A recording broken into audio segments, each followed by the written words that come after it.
motivasi siswa yang harus benar-benar kita pegang. Apapun strategi atau program yang dilakukan oleh sekolah, yang benar-benar harus kita utamakan itu bagaimana motivasi dan perhatian siswa untuk belajar. Kita mengantisipasi jangan sampai generasi muda di Indonesia benar-benar nggak ada yang punya motivasi belajar. Bahkan ada yang berhasil berprestasi loh, masih kelas 7, umur masih 12.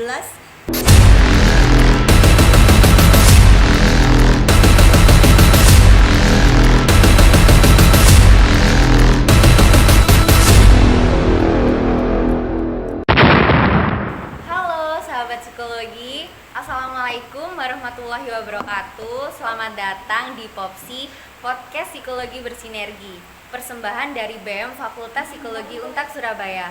Mari mengabdi untuk psikologi dengan memberikan karya terbaik kalian.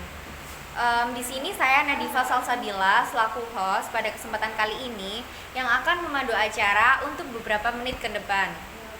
Pada kali ini saya mau membahas tentang pembelajaran selama daring yang sudah berlangsung sejak awal bulan Maret 2020, dan Kementerian Pendidikan pun juga mengatakan bahwa ini akan berlangsung hingga di penghujung tahun 2020.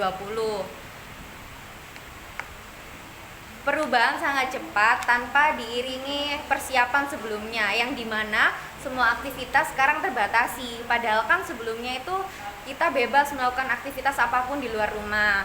Nah, kalaupun kita terpaksa untuk keluar rumah, kita harus mematuhi protokol kesehatan dengan baik, dan kalaupun kita harus keluar rumah, kita harus tetap mematuhi protokol kesehatan.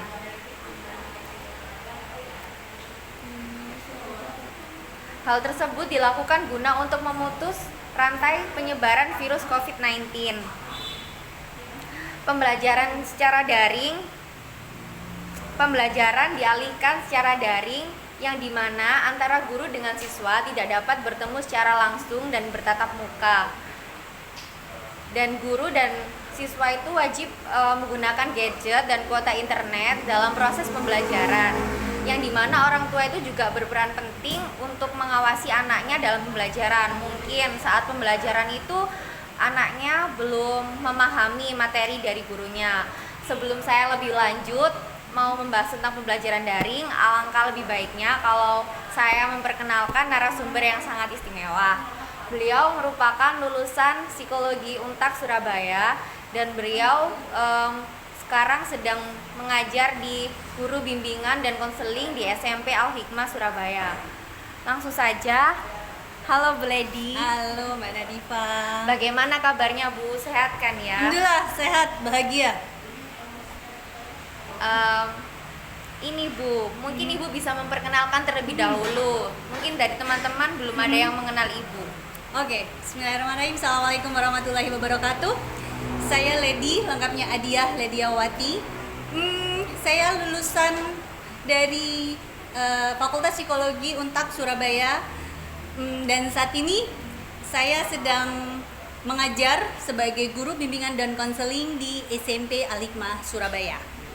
Baik Bu, Ibu keren banget bisa menjadi guru BK selama itu. Seperti yang kita ketahui ya Bu, bahwasannya kalau siswa yang masuk BK itu siswa yang nakal, siswa yang malas, dan siswa yang bermasalah. Padahal kan belum tentu Bu, kalau siswa yang masuk BK itu siswa yang seperti itu. Menanggapi persepsi dan penilaian masyarakat seperti itu bagaimana ya Bu? Oke, baik, mungkin makasih ya Mbak Nadifa ya. Jadi sebenarnya pendapat orang umum ya bahwa mengatakan bahwa BK hanya untuk siswa-siswi yang nakal atau bermasalah itu perlu dikoreksi, diluruskan karena sebenarnya BK itu ada di sekolah apapun, mulai dari SD sampai bahkan kalau di Al-Hikmah dari TK ya, dari TK sampai SMA itu harus ada guru bimbingan dan konseling. Tujuannya apa? Untuk mendampingi tumbuh kembang mereka. Kalau di SMP ya tumbuh kembang mereka di masa remaja. Jadi mendampinginya dalam hal apa? Ada dalam hal belajar, dalam hal sosial, dalam hal pengembangan pribadinya, juga dalam merencanakan karirnya. Seperti itu Mbak. Kalaupun nantinya ada ada image bahwa yang nakal itu sering ke BK. Sebenarnya kami bukan, BK tidak punya wewenang untuk memberi sanksi atau hukuman. Sebenarnya kalau di SMP A5 sanksi dan hukuman itu memang ada bagian sendiri yang ada di bawah kesiswaan. Sementara fungsi guru BK ini adalah pendampingan, konseling, termasuk juga mediasi. Seperti itu. Berarti guru BK itu tidak mesti menangani anak yang nakal ya Bu? Semua punya hak untuk dilayani oleh BK. Bahkan siswa yang berprestasi pun BK juga ikut melayani ya Bu? Pasti. Contohnya gini ya Mbak Nadifa, ketika mereka disiapkan oleh sekolah untuk menjadi wakil teman-temannya atau untuk mengembangkan Olimpiade. prestasinya, iya. Di situ kan banyak, selain untuk disiapkan tentang kemampuannya, kompetensinya, juga mungkin bagaimana dia mengelola dirinya, mengelola stresnya. Itu di situ peran guru BK masuk. Bahkan mungkin proses seleksi siapa aja nih yang akan dibina. Nah di situ guru BK masuk Mbak, siapa saja yang, kan tidak semua anak yang pandai bisa kita lihat bagaimana pengelolaan emosinya dia, bagaimana dengan semangat kompetisinya dia, seperti itu. Baik Bu, kembali ke pokok pembahasan tentang sekolah daring. Iya. Waktu itu saya sempat baca berita di internet terkait siswa yang bunuh diri. Nah itu diduga akibat banyaknya tekanan Bu, karena banyak tugas dari guru. Itu tepatnya di Kalimantan Bu, di Tarakan. Iya. Menanggapi hal tersebut gimana ya Bu? Kok bisa siswa tersebut tuh sampai melakukan hal tersebut? Ya, kalau itu mungkin memang banyak faktor ya Mbak ya. Iya. Mungkin benar banyak tugas yang harus dia kerjakan. Cuman kita lihat dulu, dikonfirmasi dulu seperti apa sih tugas yang diberikan oleh sekolah. Bagaimana sekolah itu memberi tugas? Apakah sekolah itu sudah merencanakan pembelajaran di masa pandemi ini? Karena bagaimanapun pembelajaran di pandemi dan sebelum pandemi pasti berbeda. Setting lingkungannya juga berbeda, ya kan, terus sistem pengawasannya juga berbeda. Itu juga harus dilihat, itu yang harus dievaluasi. Yang kedua, harus dilihat juga karakter siswanya. Ini tipikal yang seperti apa? Kan tidak semua siswa yang sedang sekolah mengikuti pembelajaran daring ini mengalami yang seperti itu kan. Itu pasti ada hubungannya dengan karakter. Bagaimana dia mengelola stresnya, bagaimana dia manajemen waktunya. Ya, itu juga. Terus bagaimana juga lingkungan rumahnya, itu juga harus dilihat. Support sistemnya ya Bu? Iya, support sistemnya. Bagaimana orang tua mendampingi dia? Apakah orang tua yang support atau orang tua yang mungkin abai atau justru memberi peran, memberi kontribusi kepada anak untuk menjadi lebih tertekan. Misalnya ketika ada tugas-tugas dia tidak mengerjakan, dimarahi. Nah, berarti kan sekolah atau tugas-tugas bukan satu-satunya faktor yang membuat dia menjadi tertekan. Seperti itu Mbak. Contoh kasus lain itu juga banyak sih Bu. Ada kayak waktu pembelajaran di rumah, kayak ngerjain PR gitu, siswanya tuh kayak nggak paham gitu loh. Terus tanya ke mamanya ini gimana gitu, terus mamanya tuh ngajarin, terus anaknya tuh nggak paham-paham Bu. Nah terus sampai dia tuh mukulin anaknya gitu Bu. Itu kenapa kok bisa orang tua kayak gitu? Bisa. jadi mungkin yang perlu kita pahami, kondisi pandemi ini pertama di kita ya. Kita nggak punya saksi sejarah ya. Belum pernah dibayangkan sebelumnya. Kita nggak punya orang yang telah melakukan penelitian efek pandemi terhadap pendidikan atau terhadap proses pembelajaran di sekolah. Nggak ada jurnalnya juga ya Mbak ya. Jadi semua pihak ini pasti belajar ya, gurunya belajar, pemerintahnya belajar, siapapun yang ada di dunia ini pasti belajar bagaimana mereka menjalani tugasnya atau perannya di masa pandemi ini. Termasuk orang tua juga banyak belajar ya. Apalagi siswa, pasti semuanya akan berbeda gitu kan. Nah, bagaimana ini bisa terjadi? Ya bisa aja Mbak, nggak usah jauh-jauh. Sebelum pandemi itu juga ada kon ya, kasus orang tua mukul anak kan ada. Nah, tapi ini banyak sekali. Semakin meningkat karena satu mungkin masalahnya pengelolaan emosi orang tua juga ya, yang harus dipahami. Terus juga mungkin kerjasama antara orang tua dan sekolah yang perlu dipahami sekarang, bahwa adanya pembelajaran daring itu bukan berarti peran orang tua bertambah menjadi guru. Tapi orang tua itu adalah pendamping, sekali lagi pendamping, bukan yang mengajari. Jikalau orang tua mengalami kesulitan-kesulitan, akan lebih efektif dan baik kalau orang tua mengkomunikasikan dengan pihak sekolah. Nah, dan di sisi lain pihak sekolah juga harus memahami kondisi setiap lingkungan para siswanya, karena nggak bisa disamaratakan dengan pembelajaran tatap muka di kelas. Pasti lingkungannya akan berbeda, seperti itu Mbak. Berarti sekolah daring ini efektif atau tidak ya Bu ya? Kalau dikelola dengan baik Hah? ya pasti efektif dan dilakukan evaluasi tentunya. Jadi kita nggak mungkin, contohnya di sekolah saya, kita nggak mungkin melakukan metode atau strategi yang sama sejak bulan Maret sampai sekarang, itu tidak mungkin. Ada perubahan ya Bu? Kita mengevaluasi Supaya ada peningkatan iya, lebih baik. iya, karena sekali lagi memang kita nggak punya nggak punya ibaratnya nggak punya handbook ya untuk standar gimana sih idealnya. Ya idealnya kita sendiri yang menciptakan dengan melakukan evaluasi gitu. Mencari penemuan-penemuan baru. Betul, mengevaluasi, melihat, mencari kelebihan kekurangannya apa, seperti itu. Kalau dampak negatifnya lebih banyak ya Bu daripada dampak positif menurut Ibu? Untuk pembelajaran Daring. Ya itu lagi tergantung ya Mbak ya. Tapi seandainya kalau tidak dilakukan pembelajaran di masa pandemi mulai bulan Maret sampai sekarang, kira-kira ada efeknya enggak? Ada. Semakin bodoh, Nah, semakin malas.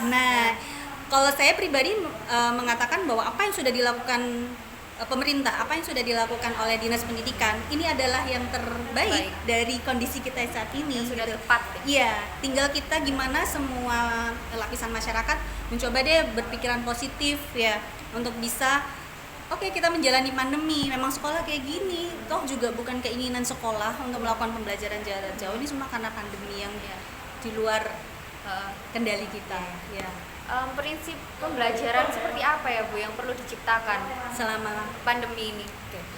Kalau prinsip ini kan banyak ya, mulai dari perhatian siswa, keaktifan siswa, tetapi dengan kondisi sekarang ini setelah berapa bulan kita melakukan menjalani masa pandemi ini, prinsip yang paling utama ya perhatian dan motivasi siswa yang harus benar-benar kita pegang. Apapun strategi atau program yang dilakukan oleh sekolah, yang benar-benar harus kita utamakan itu bagaimana motivasi dan perhatian siswa untuk belajar.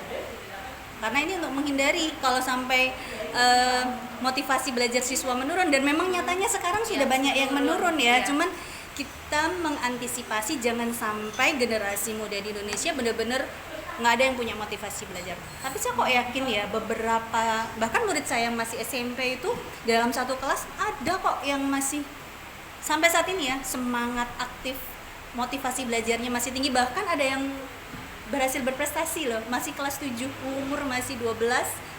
Prestasi apa ya Bu? Di bidang Olimpiade Matematika. Semana? Jawa Timur? Nasional, tingkat nasional. Ya. Itu sebagus apapun sekolahnya membuat program, sebagus apapun sekolah itu membuat pembinaan, kalau dari siswa itu sendiri tidak ada motivasi, tidak ada target, nggak akan berhasil Mbak. Yang hebat itu orang tuanya. Kalau saya sih bilang, makanya ini di masa pandemi ini yang paling berperan itu yang orang tua. Kalau orang tua AB itu mungkin dampaknya ya buruk ya Bu? Iya, pasti buruk sekali itu Mbak. Dan ya itu tadi, motivasi belajar anak akan hilang, dan itu nanti setelah pembelajaran tatap muka dimulai itu akan perlu effort, perubahan. Iya, effort dan adaptasi yang luar biasa. Kalau untuk anak-anak yang orang tua abai, kemudian motivasi belajarnya kurang, itu kita guru mengembalikan ke posisi itu, wah luar biasa ini. Seperti itu. Apalagi guru BK. Nah, nggak cuma guru BK Mbak, semua guru mapel itu ya pasti susah, karena mereka kan punya harapan ya Mbak ya untuk murid-muridnya, seperti itu.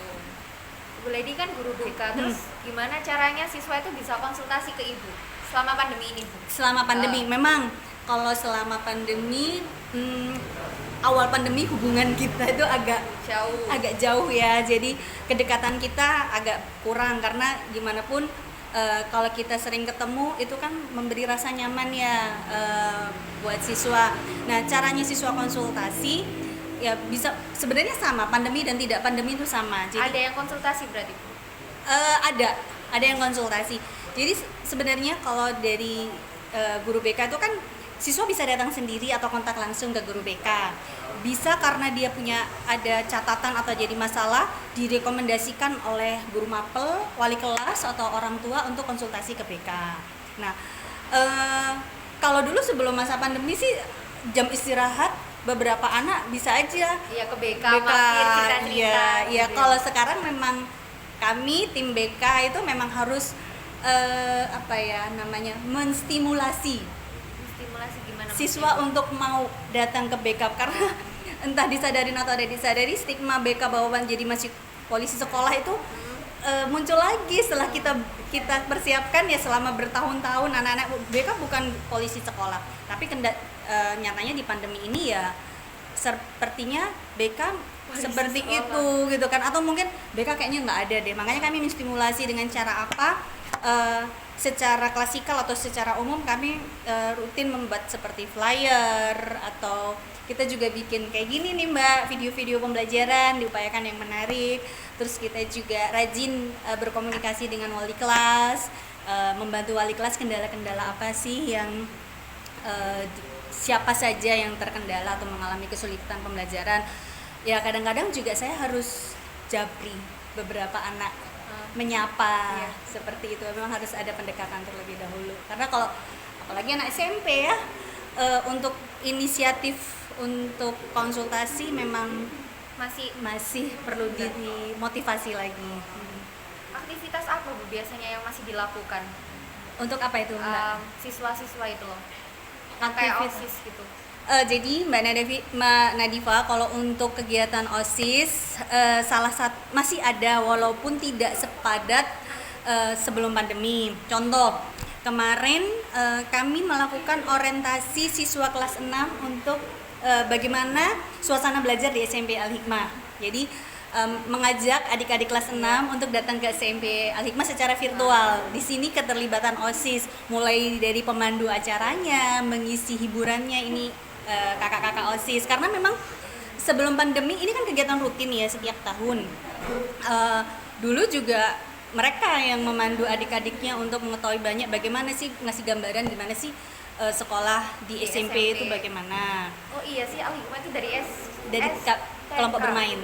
Dari TK? Iya. TK sampai SMP? Sampai SMA, sampai STKIP. Kira SMP aja. Enggak, jadi itu. Terus kemarin Hari Pahlawan, mereka juga sangat terlibat dalam kegiatan-kegiatan 10 November itu. Kalau sebelumnya juga ada teatrikal segala macam, karena kalau kemarin nggak mungkin ya Mbak ya. Jadi mereka mengunjungi tempat-tempat bersejarah. Lalu kalau OSIS itu kemarin ketika membuat video untuk profil ya, ini kan menjelang penerimaan murid baru Untuk ya. promosi. Iya, kita bikin video profil, ada peran-peran siswa di situ, tapi melibatkan OSIS dan mereka senang Mbak, seperti itu. Untuk kegiatan yang lain belum karena Seminar gitu nggak ada Bu? Nggak untuk siapa yang mengelola OSIS? Iya, OSIS. Enggak, karena satu memang kan masih SMP ya Mbak ya, masih kemampuan ini sedang kan SMP baru pertama kali mereka belajar organisasi. SD kan nggak ada Mbak. Jadi belum, memang kalau yang lebih kompleks dan butuh pengelolaan yang lebih detail memang belum. Tuh. Kan pandemi ini nggak akan terus berlangsung sih Bu. Amin. Pasti Semoga. kan akan berakhir. Nah, Iya. itu sistem pembelajarannya itu bagaimana ya Bu agar bisa mengembalikan semangat siswa itu biar kembali normal gitu Bu? Gimana ya Mbak ya? Sekarang saya yang jadi pertanyaan-tanya. Iya. Yang namanya normal di masa pandemi itu seperti apa? Bukan normal di pandemi Bu, maksudnya normal itu sebelum pandemi, yang dimana kita bisa melakukan aktivitas bebas. Nah itu jadi pertanyaan saya. Iya. Itu mungkin nggak dilakukan. Mungkin dilakukan gimana maksudnya? Maksudnya aktivitas di sebelum pandemi mungkin nggak kita lakukan setelah masa pandemi ini. Enggak sih. Nah makanya itu kan ada new normal Iya, itu ya. new Nah normal. itu mungkin yang disebut normalnya sekarang ya new normal itu Mbak, karena nanti semuanya akan berbeda, semuanya akan berubah. Berarti nggak akan bisa seperti dulu. Mungkin waktu ya yang akan menjawab. Tapi kami sudah menyiapkan untuk masuk masa pembiasaan baru Iya. ini. Tapi memang berbeda Mbak. Contoh yang paling kelihatan. siswa awal-awal ini akan masuk 1 kali dalam sepekan loh Mbak. 1 kali dalam sepekan tatap muka di sekolah. Tuh, yang kedua, jumlah siswa yang masuk dikurangi. Kalau dari pemerintah kan setengah, tapi sekolah saya memutuskan 25%. Jadi lebih sedikit lagi. Ya kan? Protokol kesehatan sejak siswa turun masuk ke sekolah sampai pulang dilaksanakan. Tidak ada jam makan siang bersama. Tidak ada sholat duhur bersama. Jadi pembelajaran selesai sebelum sholat duhur. Dan interaksi siswa dengan teman-temannya akan berubah kan Mbak? Iya. Jadi introvert nanti Bu, kurang bisa terbuka. Iya, pasti. Sebenarnya kalau saya lihat sih, kalau perubahan itu enggak ya Mbak ya, gimana karakter itu ya sudah di situ.